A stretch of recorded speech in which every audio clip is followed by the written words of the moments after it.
Ramadan, baik peristiwa-peristiwa sejarah ataupun amalan-amalan yang penting kita siapkan dari sekarang untuk menyambut Ramadan. Hadirin yang dimuliakan Allah Subhanahu wa taala.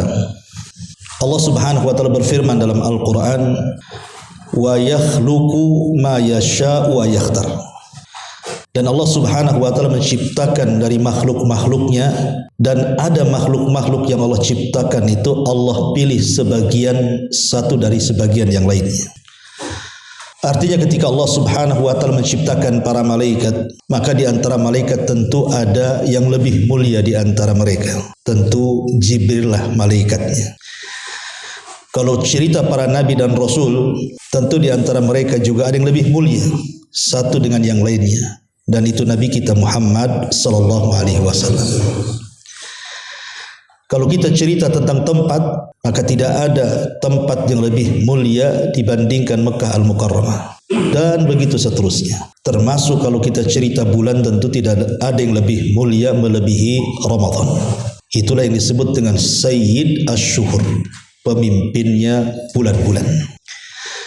Tidak heran karena Ramadan banyak peristiwa dan juga sejarah. Di antara peristiwa dan sejarah itu, pertama diangkatnya Nabi Allah Isa ibnu Maryam. Itu terjadi di bulan Ramadan. Dan itu berdasarkan riwayat Hakim dalam Mustadraknya. Jadi ketika tentara Yahudi Romawi itu, mereka mengepung rumah kediaman Isa bin Maryam. Ketika itu kan Isa sedang bersama Hawariyun, para murid-muridnya. Maksudnya murid-murid pilihannya. Maka Isa mengatakan kepada murid-muridnya, siapa yang ingin kuserupakan wajahnya dengan wajahku, risikonya dia akan ditangkap, disalib dan dibunuh. Tapi kujamin dia akan menjadi temanku di sorga. Akhirnya satu di antara murid Isa siap mengorbankan. Maka ketika itu Isa tertidur, kemudian Allah angkat Isa ke langit, tentara datang dan menangkap orang diserupakan. Kemudian dialah yang disalib, dialah yang dibunuh. Dari sini orang-orang Yahudi menyangka bahwa mereka sudah membunuh Isa dan mengatakan qatalna al-Masih ibn Maryam. Kami sudah membunuh Isa putra Maryam. Maka Allah bantah, wa ma qataluhu wa ma sallabuhu. Mereka tidak membunuhnya dan mereka tidak menyalibnya. Kemudian di ujung ayat Allah mengatakan bal rafa'ahu Allahu ila sama. Bahkan Isa diangkat ke langit.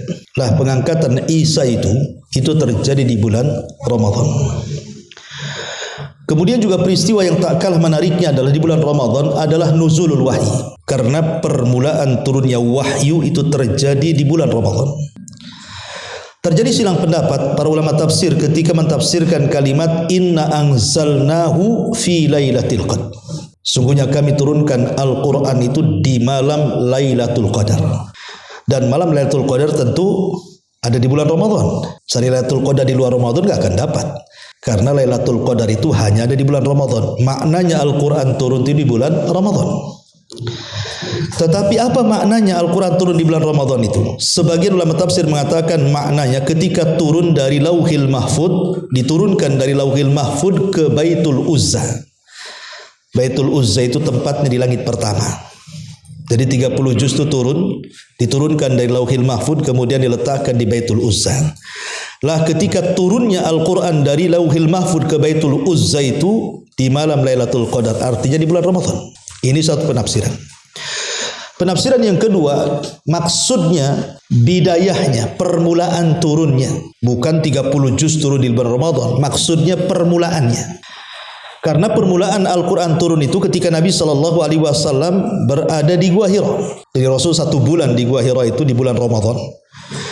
Tepatnya di malam-malam ganjil di 10 akhir Ramadan, maka Jibril datang kepada Nabi SAW dan itu pertama kali Jibril menemui Rasul, kemudian mengatakan Iqra ya Muhammad, baca wahai Muhammad. Tapi Rasul mengatakan ma'ana biqari, aku tidak bisa baca.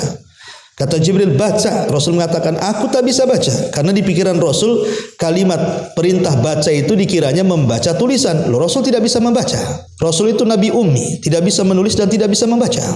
Sebab kalau Nabi bisa menulis, bisa membaca, nanti Al-Quran disangkanya saduran dari Injil dan Taurat. Makanya Rasul tidak bisa baca, tidak bisa tulis. Tapi para sahabat banyak yang bisa baca, bisa tulis. Ya, salah satunya Umar bin Khattab radhiyallahu anhu. Akhirnya Jibril mengatakan, Iqra bismi rabbikal ladzi khalaq, khalaqal insana min 'alaq, Iqra wa rabbukal akram alladzi 'allama bil qalam, 'allamal insana ma lam ya'lam. 5 ayat pertama surah Al-Alaq inilah permulaan turun Al-Quran, dan itu di bulan Ramadan, tepatnya di Gua Hira. Jadi maksudnya inna anzalnahu fi lailatul qadr itu permulaan Quran turun. Ya, selebihnya ada di bulan Ramadan, ada di luar Ramadan, sampai 30 juz selama 23 tahun. 13 tahun di kota Mekah dan 10 tahun di kota Madinah, sampai 30 juz. Artinya permulaannya di bulan Ramadan. Intinya bahwa Ramadan ini turunnya wahyu. Dan wahyu Allah Subhanahu wa taala adalah sesuatu yang sangat mulia. Kalaulah bukan karena wahyu Allah, kita akan tersesat. Artinya permulaan hidayah turun kepada kita itu di bulan Ramadan. Makanya Allah katakan, syahrul Ramadan alladzi unzila fihil Quran hudan linnas. Bulan Ramadan diturunkan Al-Quran, dan Al-Quran itu sebagai hudan, petunjuk yang membimbing kita dari kegelapan menuju cahaya. Ini peristiwa yang kedua. Peristiwa yang ketiga, terjadinya Amul Hazni. Amul Hazni itu tahun kesedihan. Jadi Nabi SAW beberapa tahun sebelum hijrah, kabilah-kabilah Arab itu marah. Jadi 8 kabilah Arab itu bersepakat untuk memboikot umat Islam. Akhirnya kemudian mereka pun sepakat memboikot siapapun yang menyokong pergerakan Nabi. Ya, salah satunya Bani Hashim. Bayangkan Bani Hashim diboikot oleh 18 kabilah. Sampai 3 tahun pemboikotan itu. Sampai mereka tidak bisa makan. Sampai disebutkan mereka harus makan dedaunan dan akar-akaran karena kelaparan. Sampai harta Khadijah habis pada pemboikotan ini. Lah, pemboikotan ini berlangsung 3 tahun. Setelah kemudian 3 tahun pemboikotan itu dicabut, maka kondisi 2 manusia mulia pun akhirnya tumbang. Pertama Abu Talib, yang kedua istri Nabi Khadijah, sakit-sakitan akibat pemboikotan ini. Maka tepat di bulan Ramadan Khadijah meninggal. Dan ada yang mengatakan Abu Talib juga sama, tapi ada yang mengatakan tidak, Abu Talib meninggal bukan di luar Ramadan, tapi sakitnya di bulan Ramadan. Tapi kalau Khadijah sepakat, Khadijah meninggal di bulan Ramadan. Jadi ketika Khadijah sudah tua, karena bagaimanapun selisih umur dengan Rasul 25 tahun. Khadijah 40 tahun. Jadi kan 15 tahun ya selisihnya. Jadi ketika Nabi SAW sudah tua, Khadijah lebih tua lagi. Jadi ketika saat selepas pemboikotan itu tepat di bulan Ramadan, entah kenapa Khadijah itu ingin memasakkan sesuatu yang lezat bagi suaminya. Maka dimasakkan masakan yang enak, minuman yang lezat. Kemudian setelah matang dan siap dimakan, dia mencari Nabi. Rupanya tidak ketemu. Rupanya Nabi SAW ada di atas bukit. Maka Khadijah pun kemudian dengan susah payahnya harus naik ke atas bukit. Lah, ketika belum sampai Khadijah naik di atas bukit, Jibril datang kepada Nabi dan mengatakan, ya Muhammad, sampaikan salam dari Allah. Satu-satunya manusia yang mendapatkan salam dari Allah Khadijah. Sampaikan salam dari Allah dan salam dari aku untuk Khadijah. Habarkan kepada Khadijah bahwa dia akan mendapatkan satu rumah, akan dibangunkan satu rumah, la sakhaba fiha wala nasab, di mana rumahnya tidak akan ada keletihan dan tidak ada kebisingan. Ya, karena Khadijah tidak pernah membuat bising Nabi, tidak pernah membuat susah Nabi. Tak tahu istri antum. Ya, ini kan Khadijah. Ya, jadi Khadijah memang membuat Rasul tenang. Makanya rumah di surganya pun penuh dengan ketenangan dan tidak ada kebisingan.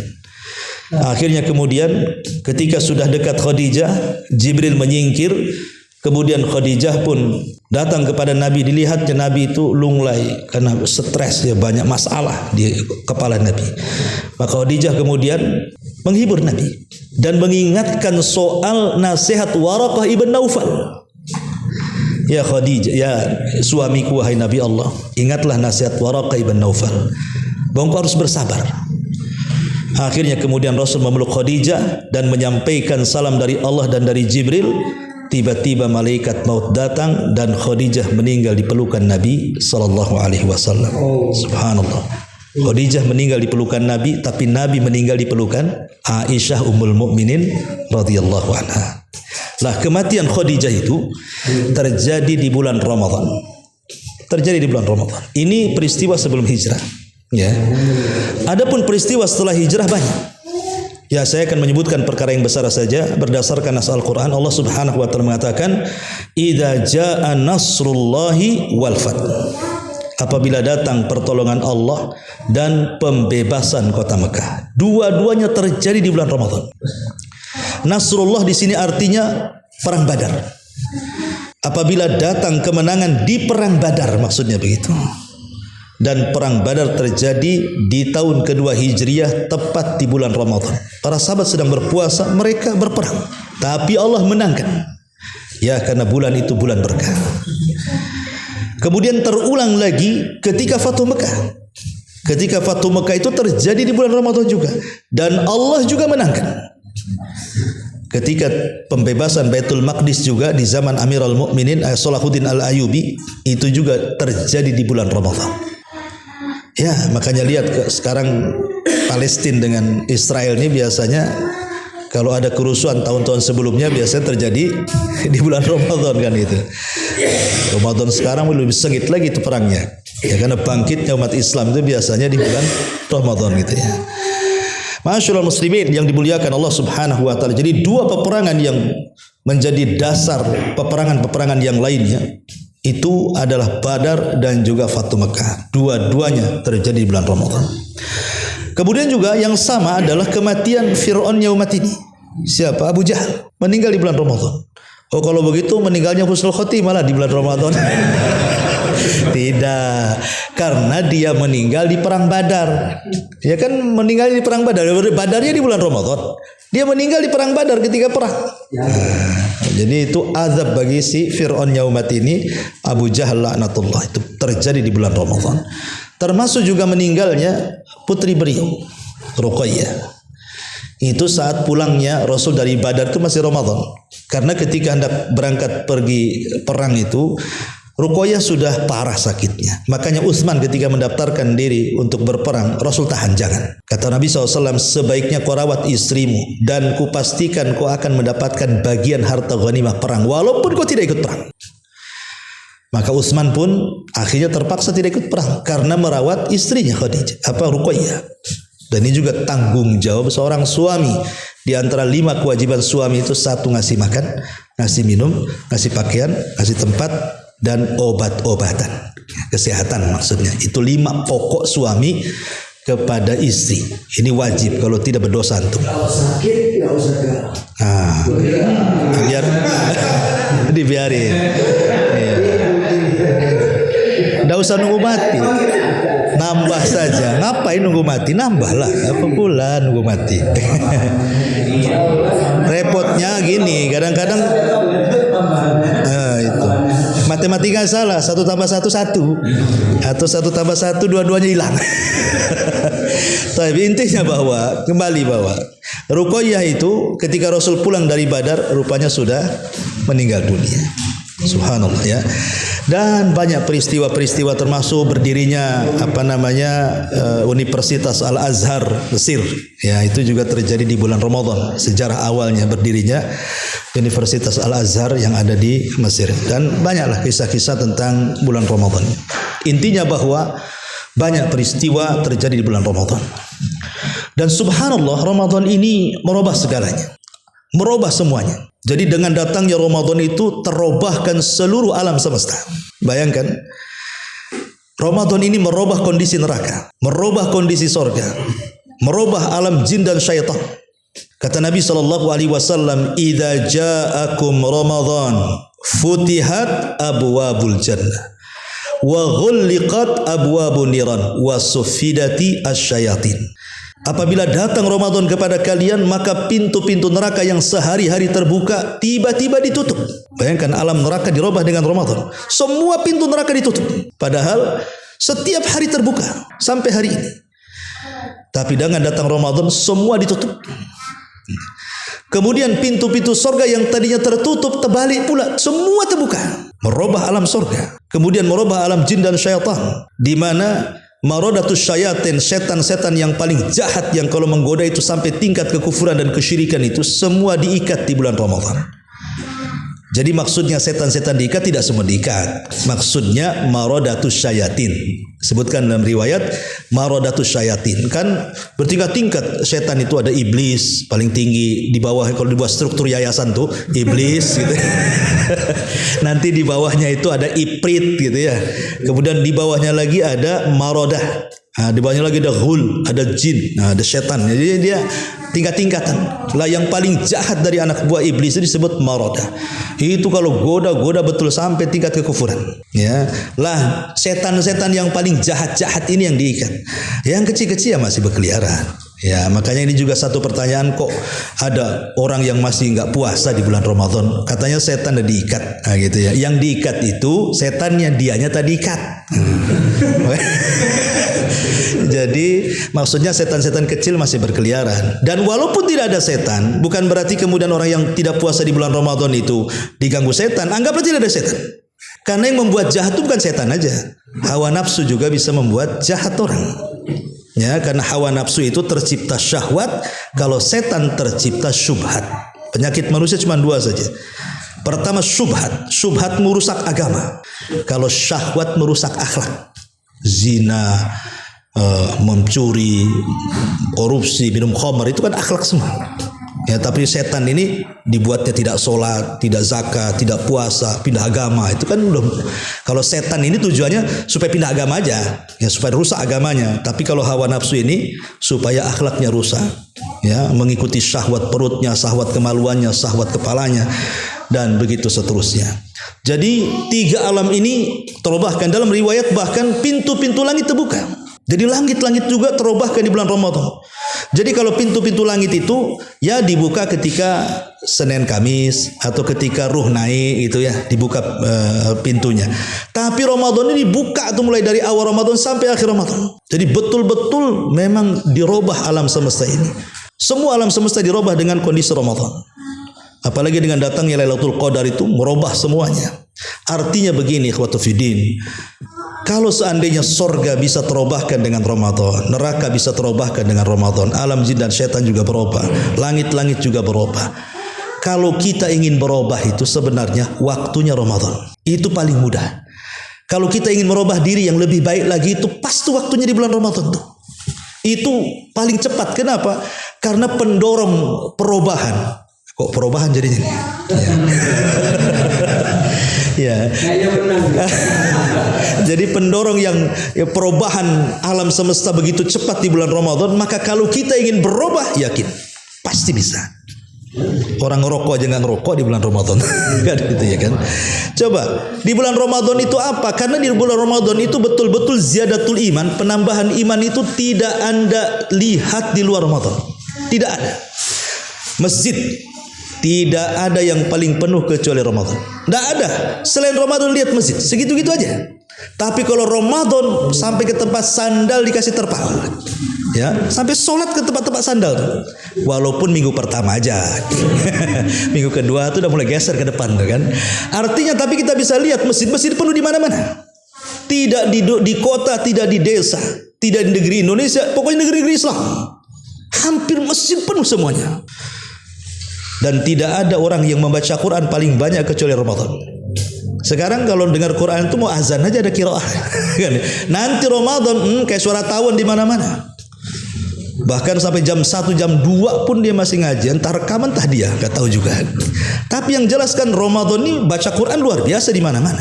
Orang sedekah loh, orang bakhil pun bisa sedekah bulan Ramadan itu. Cari sedekahan di bulan Ramadan paling mudah. Masuk ke masjid makanan semuanya. Jadi betul-betul terubahkan semuanya. Coba bayangkan, masjid penuh, orang baca Quran banyak, kita dengar Quran di mana-mana gitu. Sempitlah setan. Kalau datang Ramadan kita tidak berubah itu ya melampau menurut saya itu. Buka gratis. Buka gratis kan gitu. Coba. Kalau kita nggak berubah ini kan aneh gitu kan. Karena setan itu sudah disempitkan, hawa nafsu aja disempitkan. Karena ibadah yang memungkinkan menekan syahwat setekan-tekannya itu ibadah puasa. Ibadah yang lain sulit menekan syahwat.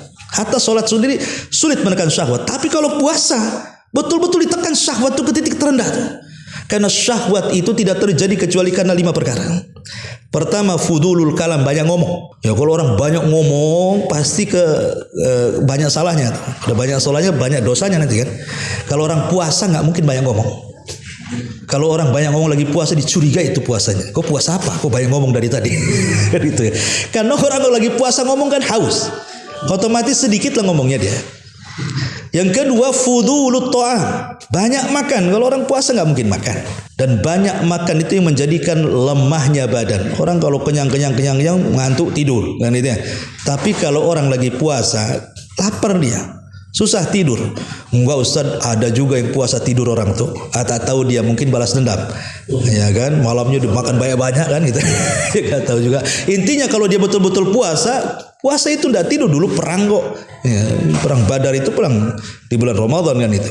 Kemudian yang ketiga, fudulul kalam, kemudian fudulut ta'am, kemudian mukhalatatun nas.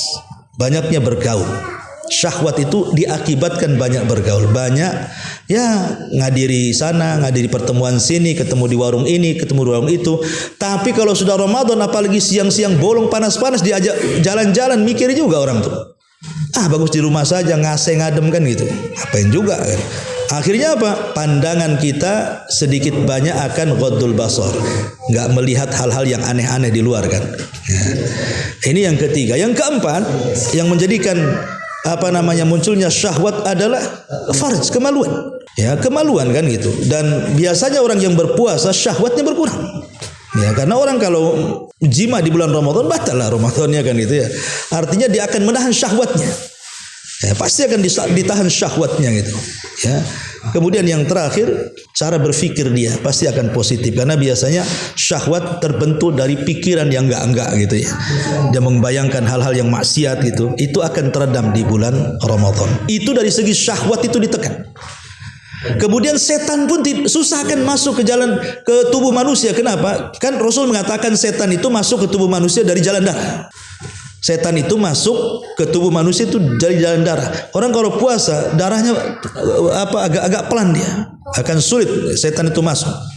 Ya, makanya salah satu pengobatan bekam itu ruqyah itu dengan cara bekam. Dan kenapa kemudian setiap pertengahan bulan Ayyamul Bid itu kita disunahkan puasa? Karena untuk meredam gangguan setan. Karena Ayyamul Bid itu terjadi ketika bulan purnama. Dan Rasul mengatakan ista'idzu bil qamari. Berlindunglah kepada Allah dari purnama. Karena purnama itu kekuatan setan lagi memuncak. Ya, makanya kita berlindung dari purnama itu. Nah, disitulah makanya kenapa kita disunahkan berbekam di pertengahan bulan dan berpuasa Ayyamul Bid untuk mengurangi ya gangguan setan kan itu ya. Agar semua syariat itu kan ada hikmahnya, nggak begitu saja disyariatkan kan, mesti ada alasannya kenapa disyariatkan. Ya. Lah karena puasa itu juga kita tahu bagaimana setan akan sulit menggoda kita, kemudian syahwat juga teredamkan. Makanya pertanyaannya, kalau seandainya masuk Ramadan, kemudian Ramadan kok tidak berubah, ini melampau. Dari sini Rasul pernah mengaminkan sampai 3 kali ketika naik ke atas mimbar.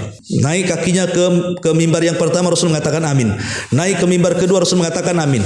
Naik ke yang ketiga Rasul mengatakan amin. Kemudian Rasul berkhutbah Jumat. Selepas khutbah, sahabat kemudian datang dan mengatakan alama amanta ya Rasulullah. Rasul tadi kau membaca amin 3 kali, kami enggak dengar doa Anda. Maka Rasul mengatakan, oh enggak, waktu saya naik ke atas mimbar itu Jibril tadi datang. Dia mendoakan 3 doa, minta diaminkan, kuka aminkan. Lah salah satunya doa Jibril adalah ragima anfu rajulin adraka Ramadan falam yughfar min dzunbi. Celaka dan binasa orang yang masuk Ramadan 1 dosa pun tidak diampuni. Celaka orang kayak gini. Bulan Ramadan bulan ampunan, kok masuk Ramadan keluar Ramadan kok nggak diampuni, kan aneh gitu. Makanya orang-orang yang beriman, mudah-mudahan kita termasuk orang yang beriman, jadi masuk Ramadan itu pasti akan senang. Kata Syekh Utsaimin rahimahullahu taala, senangnya kenapa? Karena 2 perkara. Pertama, karena Ramadan akan menambah keimanan kita. Orang yang beriman itu kalau angan-angannya Ramadan itu pasti ceritanya pengen cepet taraweh, pengen ngaji, pengen meningkatkan iman. Makanya seorang mukmin itu pengen ketemu Ramadan. Yang kedua, bukan hanya iman dan ibadah, yang kedua, seorang mukmin itu kalau masuk Ramadan pengen memperbanyak pahala. Jadi pengen memperbanyak ibadah dan keimanan, dan juga ingin mendapatkan pahala sebanyak-banyaknya. Itulah makanya orang yang beriman masuk Ramadan itu senang. Tapi ada orang yang tak senang masuk Ramadan. Kepikiran, aduh lapar lagi aku katanya. Nah kan, gak bisa lagi nih kuliner. Tutup semua warung. Enggak tutup sebenarnya. Depannya ditutup, ya belakangnya dibuka. Makanya kalau nengok ke bawah itu bukan kaki kursi, kaki orang semua. Gitu ya. Artinya bahwa di sini lihat bagaimana Ramadan bisa merubah segalanya. Maka jadikanlah momen bulan Ramadan itu untuk merubah. Kalau ingin, makanya banyak orang yang taubat di bulan Ramadan, banyak orang yang masuk Islam di bulan Ramadan, banyak orang yang tidak pernah ngaji jadi ngaji di bulan Ramadan. Pokoknya Ramadan ini bulan yang mulia, yang luar biasa. Taib. Secara singkat saja saya akan sebutkan amalan-amalan apa saja ya yang harus kita lakukan di bulan Ramadan. Yang pertama tentu ibadah puasa adalah di urutan pertama, karena kalau sudah disebut Ramadan pasti identik dengan puasa, makanya disebut bulan puasa. Dan ingat, di dalam Al-Quranul Karim Allah mengatakan, ya ayyuhalladzina amanu kutiba alaikumusiyam kama kutiba alal ladzina min qablikum la'allakum tattaqun. Lihat, di sini Allah mengatakan, wahai orang-orang yang beriman, diwajibkan atas kamu berpuasa sebagaimana puasa ini diwajibkan kepada umat sebelum kalian agar kalian bertakwa. Kenapa Allah Subhanahu wa taala tidak katakan ya ayyuhalladzina amanu wujiba, diwajibkan? Pakai kalimat wajib sajalah, atau furido, difardukan. Kenapa pakai bahasa kutiba? Kan kalimat fardu ada bahasa Arabnya, kalimat wajib juga ada bahasa Arabnya. Kenapa menggunakan kutiba? Ulama tafsir mengatakan sebuah ibadah yang ketika secara makna diwajibkan menggunakan lafaz kutiba, dipastikan ibadah itu berat. Seperti contohnya kutiba alaikumul qital, diwajibkan perang, wa huwa kurhul lakum, dan perang itu menjadi sebuah kebencian bagi kita karena berat orang berperang itu. Tidak semua orang berani berperang. Jangankan cerita dengar meriam, dengar petasan aja kita takut, atau mungkin gas 5 kilo LPG meledak aja kita ketakutan. Karena kita nggak siap berperang ini. Perang itu perlu mental. Ya, jadi kalimat kutiba ini berat, atau umpamanya kutiba alaikumul qital dari contohnya. Termasuk juga kutiba alaikumul qisas, diwajibkan qisas berat. Walaupun membunuh dia, kalau disuruh dibunuh balik kan tak mau dia, kan begitu. Dia membunuhnya gampang, tapi ketika dikisas tak mau pula dia. Termasuk juga puasa. Kenapa puasa itu begitu berat? Ya, pertama karena puasa itu ibadah yang lama, ibadahnya lama. Kalau sholat kan tergantung mood dan surat yang kita baca. Kalau kita baca Al-Baqarah lama, kalau Al-Fil ya sebentar aja, kan gitu ya. Tergantung suratnya, kita bisa setting dari 20 menit ke 2 detik pun bisa sholat itu. Itu kan tergantung settingan kalau sholat kan. Kalau puasa macam mana nyetingnya? Oh seduhur saja Ustadz, mana bisa seasar? Makin nggak bisa kan gitu. Ya tetap dari terbit fajar sampai terbenam matahari, mau tidak mau sejalan itu berat. Ya. Kemudian beratnya puasa itu bukan hanya waktunya lama, menjaga waktu ketika mulai terbit fajar sampai terbenam matahari itu berat lagi, menjaga pandangan, menjaga lisan, menjaga ini, menjaga itu kan gitu. Jadi beratnya. Makanya karena puasa ibadah yang berat, setiap yang sukses dalam puasa maka mereka mendapatkan pahala tanpa batas. Setiap ibadah itu jelas nominal pahalanya, kecuali puasa tidak ada nominalnya. Kenapa demikian? Karena Allah yang berfirman dalam hadis qudsi, as-saumu li wa ana azibi, puasa itu untukku, milikku, aku yang akan membalasnya, tanpa menyebutkan nominalnya. Dan kalau baca Quran 1 huruf 10 kebaikan, sedekah 1 sedekah dilipat gandakan 700 kali lipat kebaikan, kan gitu.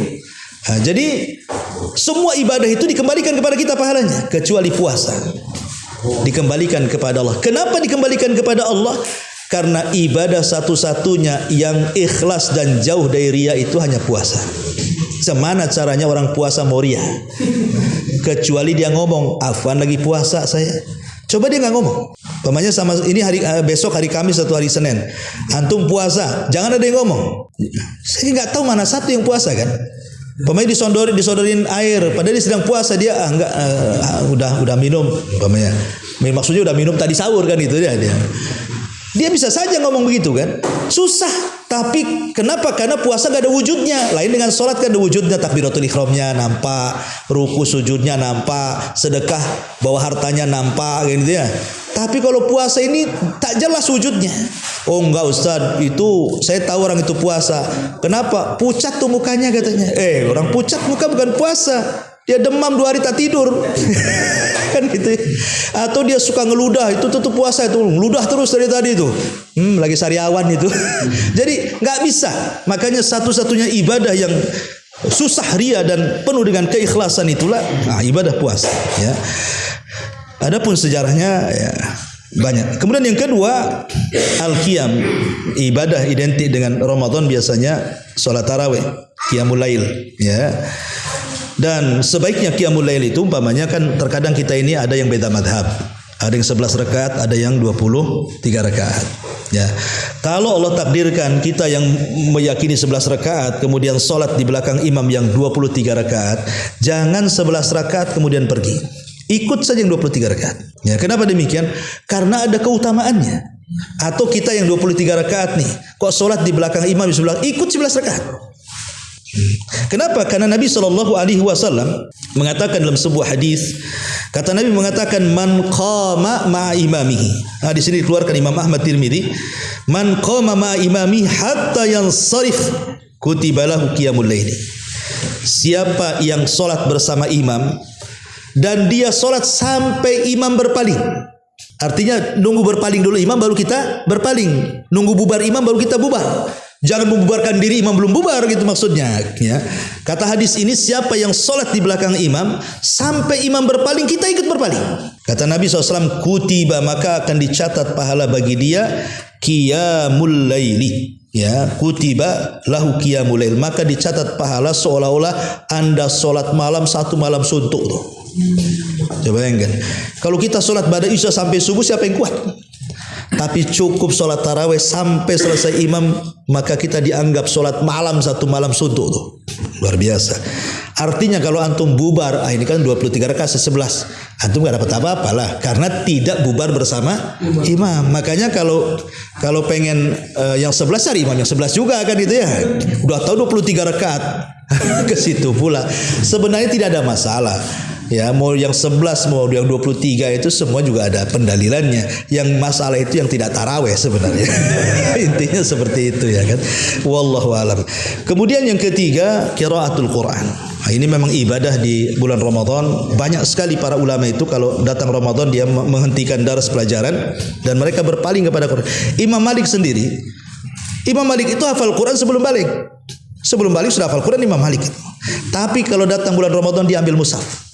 Dia baca dari mushafnya. Padahal dia hafal Quran.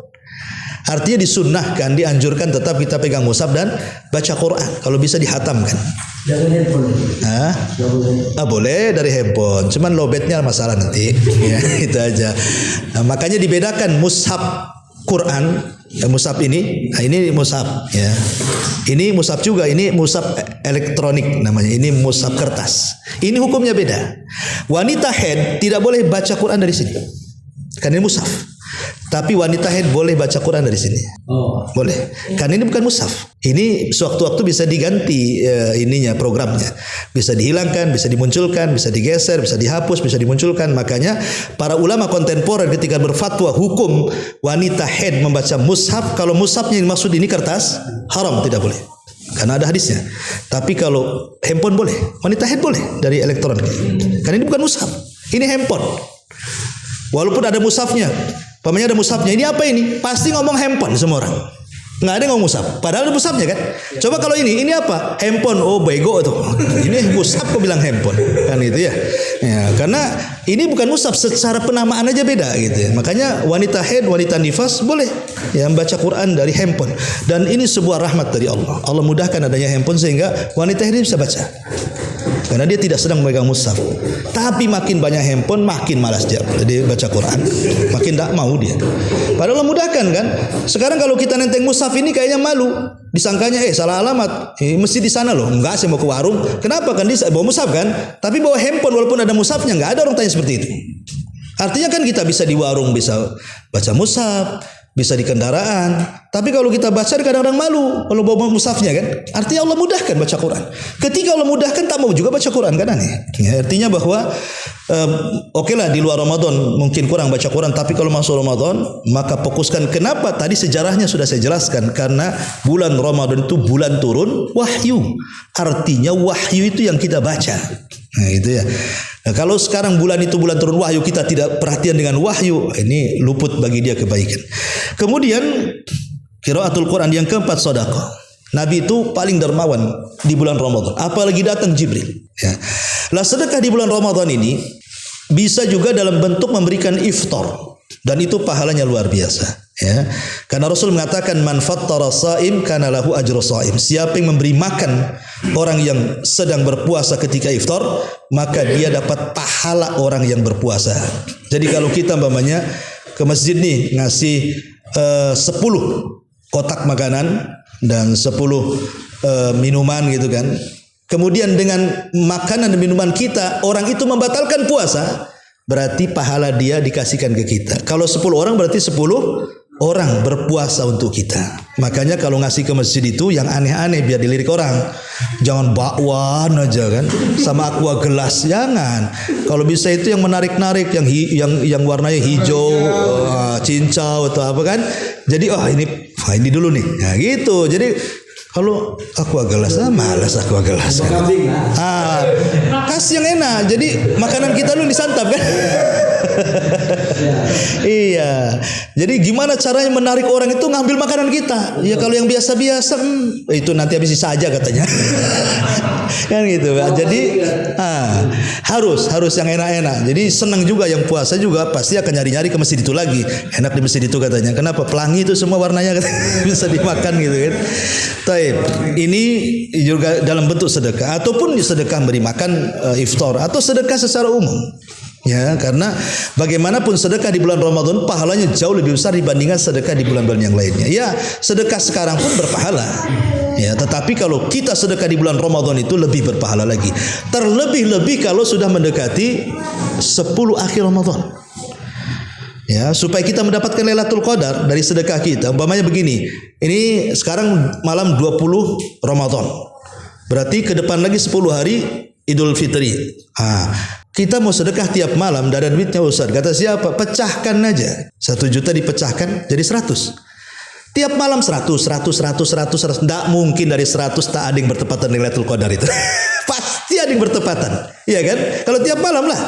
Saya punya uang 1 juta, saya pecah 100. Setiap malam kasih kotak infak, kasih kotak infak. Tidak mungkin dari 10 hari itu tidak ada yang bertepatan dengan Lailatul Qadar. Pasti ada. 10 hari terakhir. Ya pokoknya ya 10 hari terakhir. Pasti ada yang bertepatan. Lah coba kalau yang bertepatan dengan Lailatul Qadar itu kita masukkan 100 umpamanya ke Jabal Uhud, ya kan? Bayangkan. Contohnya yang ngasih ke pendek pesantren saya sana Jabal Uhud 100 tiap hari kan 1 juta sebulan tuh. Ya. Coba kalau satu malam itu bertepatan dengan 100.000, seolah-olah kita sedekah 84 tahun 100. Luar biasa kan begitu. Nah, itu kalau 100, kalau infaknya 1 juta ya seolah 1 juta tiap hari 84 tahun. Kita aja belum sampai ke situ umurnya. Nah, luar biasa. Ya. Nanti saya kirim nomor rekeningnya. Tenang aja. Ada 4 rekening. Mau rekening yang mana silakan. Ya. Toib. Ini contoh yang keempat sedekah. Kemudian yang kelima, keenam dan ketujuh zikir, doa dan istighfar. Ini penting ya. Karena kalau bisa di bulan Ramadan itu diperbanyak pahala. Kapan lagi ya? Belum tentu kita dapat Ramadan berikutnya, hanya mungkin Ramadan ini yang terakhir kita tidak tahu. Makanya kalau bisa lisan kita perbanyak zikir, lisan kita perbanyak doa dan lisan kita perbanyak istighfar. Terutama kata para ulama di 3 tempat. Setiap hari di bulan Ramadan berdoalah, berzikirlah dan istighfarlah di 3 tempat. Pertama, menjelang berbuka. Kata Nabi SAW, salasatun, ada 3 tempat kata Rasul mustajab liddu'a. Kalau orang berdoa pasti mustajab. Kata Nabi SAW pertama apa? Da'watus sha'im inda fitri. Doanya orang yang berpuasa saat berbuka. Itu mustajab. Kenapa? Karena kita memulai doa setelah kita ini betul-betul melepas dosa. Kan pagi-pagi kita sudah puasa, artinya kan sudah luar biasa, hati kita, badan kita sudah bersih. Sehingga ketika menjelang berbuka itu, kalau kita menengadahkan tangan, itu waktu yang sangat mustajab. Ya 5 menit atau 10 menit sebelum maghrib, nah itu kalau bisa jangan pegang handphone dulu. Jangan pegang remote, cari channel mana yang cepat azan dulu. Pokoknya ya fokus di situ. Pertanyaannya, doa apa yang antum panjatkan di situ? Maka ulama salaf mengatakan di situ waktu Allah memulakan memerdekakan manusia dari api neraka. Kata Rasul, setiap malam di bulan Ramadan Allah memerdekakan dari hamba-hambanya dari neraka, dan itu setiap malam, dan dimulainya ketika tenggelam matahari. Jadi ketika itu kita angkat, ya Allah bebaskan saya dari neraka, ya Allah bebaskan istri saya, suami saya, orang tua saya, anak saya, baik yang hidup ataupun yang mati, bebaskan mereka dari api neraka. Itu doanya. Ya, jangan yang lain. Menjelang berbuka. Karena di situ waktunya Allah membebaskan kita dari api neraka. Itu kan Ramadan kan pembebasan kita dari api neraka. Kapan waktunya? Itulah menjelang berbuka tuh. Nah, itu yang kita panjatkan. Ya, kalau kita tidak bisa bahasa Arab, Allahumma atiq riqabana minar nar, pakai bahasa lah terserah, pakai bahasa Padang boleh juga kan begitu. Pakai bahasa Jawa, Sunda terserah lah. Ya, bahasa Bawean pun enggak apa-apa kan gitu. Jadi boleh semua pakai bahasa, Allah lebih paham. Ini yang pertama, jangan tinggalkan doa menjelang berbuka. Yang kedua, jangan tinggalkan doa sepertiga malam akhir. Karena di bulan Ramadan yakin antum bisa bangun. Enggak bangun pun dibangunkan. Enggak dibangunkan keluarga, obrok-obrok di luar tuh rame tuh, brok. Suruh bangun, sahur, mau tidak mau bangun kita. Gimana caranya menghindari? Masjid udah teriak-teriak. Kan itu. Macam-macam ya kan sekarang ini. Jadi memungkinkan kalau di luar Ramadan kita bangun sepertiga malam itu susah. Kalaupun bangun hanya numpang kencing balik lagi. Tapi kalau Ramadan mau tidak mau bangun karena itu waktu sahur. Kan sayang kalau sahur hanya makan saja. Padahal di situ Allah katakan siapa yang berdoa ku kabulkan, siapa yang minta ku kasih, siapa yang beristighfar ku ampuni dosanya. Masa kita bangun untuk sahur saja? Sahur ini apa? Memang ibadah betul, tetapi ada yang lebih hebat daripada sekedar sahur. Di situ Allah membukakan pintu doa. Berdoalah kepada Allah di situ. Ya, macam-macam, minta juga dibebaskan dari neraka. Kemudian yang ketiga, setelah subuh jangan tidur. Ya, Ramadan jangan tidur, karena biasanya kalau sudah Ramadan karena malamnya begadang atau sahur itu ngantuk pula pada subuh. Kalau bisa jangan tidur. Kalau maupun tidur nunggu terbit matahari. Karena itu waktu berkah, berdoa di situ. Ini 3 waktu nih. Jangan tinggalkan doa, zikir dan istighfar menjelang berbuka, sepertiga malam akhir, setelah subuh sampai terbit matahari. Kemudian juga yang nomor 8, silaturahim. Penting karena Ramadan ini harus hati kita jernih. Jangan sampai kemudian kita ini ada musuhan dengan keluarga, dengan teman, dengan tetangga. Maka ikatlah dengan silaturahim, dengan persaudaraan. Jangan sampai ketika datang Idul Fitri gitu ya, badan sudah bersih, pakaian baru, sepatu baru, semua serba baru, hati pula kotor. Cemana caranya dia bahagia? Ya, makanya dibersihkan dari awal Ramadan tuh. Ketika masuk lebaran hati sudah bersih, pakaian pula bersih. Oh, itu baru orang yang lebaran tuh. Ya. Jangan sampai ketika lebaran ketemu musuhnya tak mau salaman kan itu. Itu padahal sudah diingetin, kapan lu minta maaf? Nunggu Ramadan kata, nunggu Ramadan. Setelah Ramadan nunggu lebaran katanya. Setelah lebaran tak minta maaf juga. Ya, ada orang seperti itu. Nah, jadi itu penting silaturahim karena itu gunanya untuk membersihkan hati. Kemudian umroh kalau yang punya uang, karena umroh di bulan Ramadan itu sama dengan haji pahalanya. Ya, kalau bisa umroh. Ya, makanya dari sekarang lah kalau mau daftar umroh nih. Kalau mau daftar saya berangkatkan. Ya. Baik. Nah, ini promosi lagi. Taib. Kemudian yang ke-10, al-ijtihad fil ashril awakhir. Kalau sudah masuk 10 akhir Ramadan, sungguh-sungguh. Makanya Aisyah radhiyallahu anha menggambarkan gaya Rasul apabila masuk 10 akhir Ramadan. Apa kata Aisyah? syadda mi'zarahu, dia kencangkan sarungnya. Kalau kita longgarkan pula sarungnya. Rasul mengencangkan artinya tidak menggauli istrinya. Nah, dikencangkan itu artinya tidak menggauli istrinya 10 akhir Ramadan ditinggal karena dia itikaf di masjid. Kalau kita itikafnya di kamar, ya nggak kencang-kencang lah sarungnya kan gitu. Gitu. Artinya bahwa yang ke-10 ini kalau sudah akhir Ramadan 10 akhir maka ijtihad betul-betul. Kemudian yang 11 i'tikaf. I'tikaf apa? I'tikaf bisa sejam, bisa 2 jam, tapi kalau i'tikaf sesuai sunnah Nabi maka 10 akhir Ramadan 10 hari. Kenapa demikian? Dan kalau sudah i'tikaf ya, kenapa kita gunanya i'tikaf itu? Supaya lebih sempurna mendapatkan Lailatul Qadar. Sebab kalau kita ini 10 akhir Ramadan di luar masjid itu banyak godaannya, susah mendapatkan Lailatul Qadar itu. Tapi kalau kita i'tikaf di masjid maka sedikit maksiat, nambah iman, naik juga ibadahnya. Sehingga malam itu dia sungguh-sungguh bisa mencari Lailatul Qadar. Karena ini kan 10 akhir Ramadan ya. Kemudian juga yang nomor 12, tahari Lailatul Qadri wa qiyamuh. Berusaha mencari Lailatul Qadar. Mencari itu maksudnya bukan tanggal ganjilnya, tidak. Karena kalau cari tanggal ganjil lain pula pemerintah kita dengan organisasi tertentu tuh. Ya kan? Yang ini bilang tanggal ganjil, oh enggak, masih tanggal genap, kan susah jadinya. Makanya maksudnya mencari Lailatul Qadar itu hidupkan aja semua. Ya, hidupkan semua 10 akhir Ramadan itu. Insya Allah mau yang ganjilnya mau yang genapnya. Hidupkan saja. Pasti dapat kita. Ya gimana? Ganjil semua, ganjilnya NU beda. Betul. Beda, jadi ganjil semua. Ganjil semua memang gitu. Sebenarnya kalau diurut dari atas ganjil, diurut dari bawah kalau diurut dari bawah kan 21 sampai ke atas sampai 29.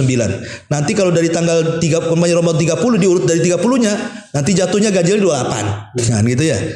Bisa tengok bulan ini kadang-kadang 29, kadang-kadang 30 masalahnya.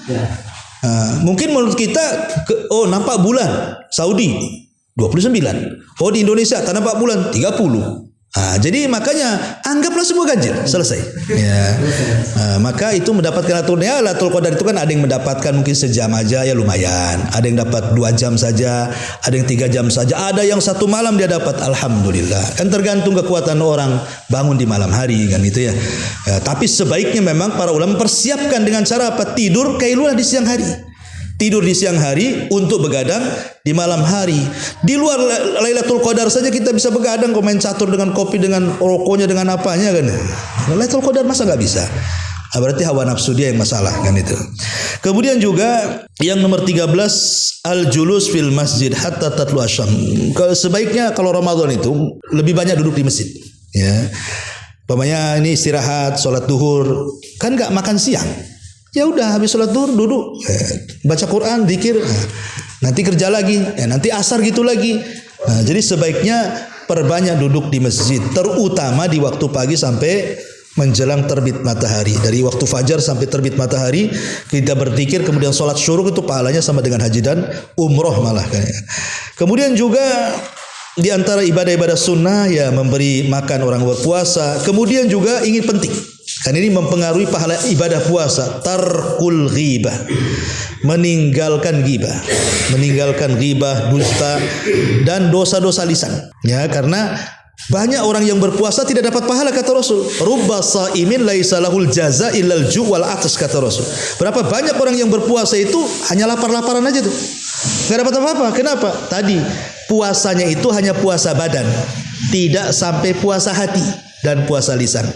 Coba kalau tiga-tiganya kita berpuasa, badan puasa, hati puasa, lisan puasa, sempurnalah puasa kita. Dan yang pertama dipuasakan apa? Hati dulu, kemudian badan, kemudian lisan. Ya, baru sempurna tuh ibadah puasanya. Termasuk juga ya perbanyak sholat sunnah, itu sudah jelas ya. Perbanyak sholat sunnah. Kemudian jangan tinggalkan sahur. Walaupun Anda kuat puasa tanpa sahur, sebaiknya jangan ditinggalkan. Kan gara-gara orang malamnya makan kebanyakan, akhirnya kemudian waktu sahur malas makan, akhirnya tidak mau sahur. Banyak orang seperti itu kan. Maka sebaiknya walaupun sudah kenyang tetap sahur, walaupun hanya seteguk air ataupun segenggam kurma, genggam banyak lah ya. Pokoknya 1-2 biji kurma jadilah kan itu. Intinya jangan tinggalkan sahur. Kenapa? Karena sahur itu keberkahan puasa. Tasahharu Fa inna fi sahurikum barakah, kata Rasul. Sahurlah kalian karena dimakan sahur itu ada keberkahan di situ. Jadi supaya ibadah kita puasa kita ini berkah. Dan kalau bisa sahurnya itu sesuai dengan sunnah Nabi. Kata kalau tidak salah hadis Anas ketika bertanya kepada Zaid, "Hei Zaid, kau kan pernah sahur sama Nabi. Jarak sahurnya Nabi dengan adzan subuh itu berapa menit?" Maka Zaid ibn Thabit mengatakan, "Qadra khamsina ayat." Seperti engkau membaca 50 ayat Quran. 50 ayat itu kalau ditongkrongi ya sekitar 20 sampai 30 menit lah. Nah, jadi 30 menit atau 20 menit sebelum azan, itulah kita makan. Ya, jadi mendekati azan sahurnya Nabi. Kenapa?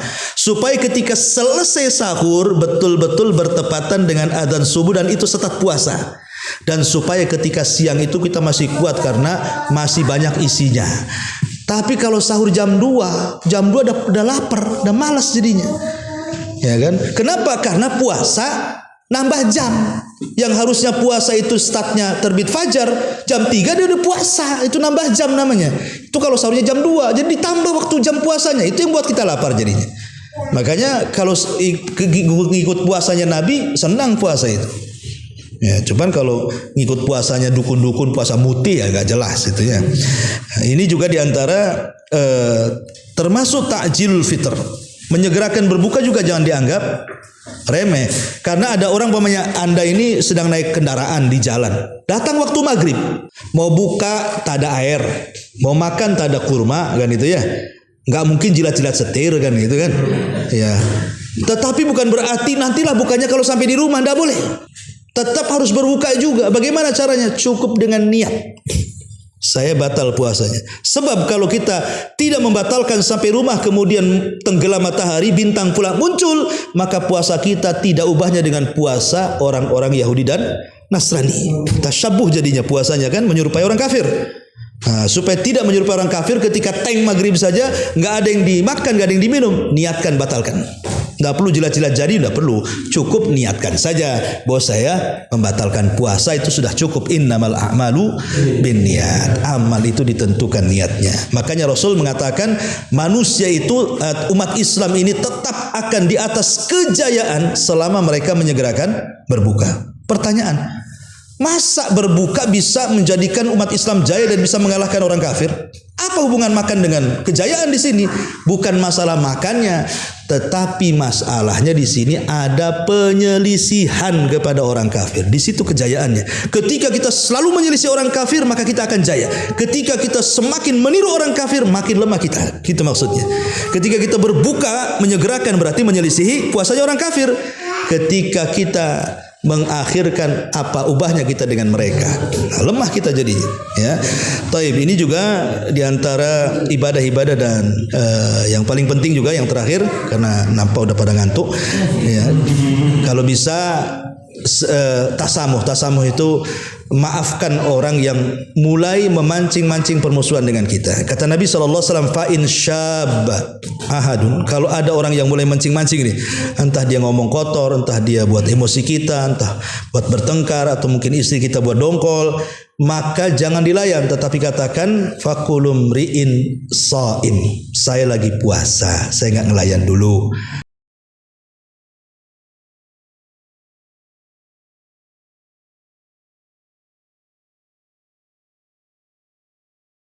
Subhanallah walhamdulillah wala ilaha illallah wallahu akbar. Subhanallah.